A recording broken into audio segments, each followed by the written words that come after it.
நீங்கள் இப்பொழுது பார்த்து கொண்டிருப்பது சேலம் மாவட்டத்திலிருந்து மேற்கே சுமார் 15 கிலோமீட்டர் தொலைவில் அமைந்திருக்கக்கூடிய சித்தர் கோவில் ஆகும். இந்த சித்தர் கோவிலானது கஞ்சமலை என்னும் பெயர் பெற்ற மலையின் அடிவாரத்திலே அமைந்திருக்கிறது. சேர்வராயன் மலைத்தொடரை சார்ந்ததுதான் இந்த கஞ்சமலை.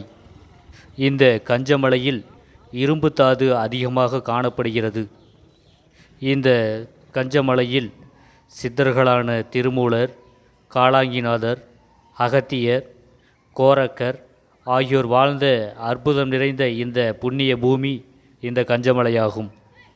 சித்தர்கள் வாழ்ந்த காலங்களில் சித்தர்கள் அனைவரும் ஒன்று கூடி இங்கே பல ஆன்மீக நிகழ்வுகள், மருத்துவ ஆய்வுகளை நடத்தியதாக கூறப்படுகிறது. இங்கே குடிகொண்டிருக்கக்கூடிய காலாங்கிநாதர் சித்தர் கூடுவிட்டு கூடுபாயும் வித்தையை கற்றவராவார். இந்த கோவிலில் 10 தீர்த்த கிணறுகள் உள்ளது. இந்த மூலிகை நீரில் குளித்தால் உடலில் ஏற்படுகின்ற அதாவது தோல் சம்பந்தமான நோய்கள் குணமாவதாக ஐதீகம் உண்டு. இதனால் நிறைய தினந்தோறும் ஆயிரக்கணக்கான பக்தர்கள் இந்த குளத்திலே இருக்கின்ற நீரை குளித்துவிட்டு செல்கிறார்கள்.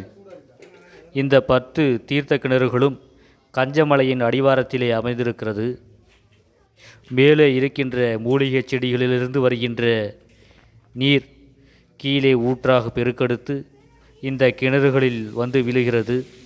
ஆகையால் இந்த கிணற்றிலே குளித்தால் நோய்கள் தீரும் என்று பொதுமக்கள் நம்புகிறார்கள்.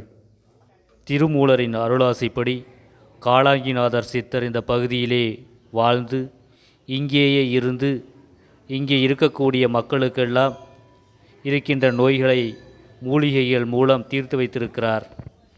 இந்த கோவிலானது கிமு 5ஆம் நூற்றாண்டு காலத்திலே கட்டப்பட்ட கோயிலாகும்.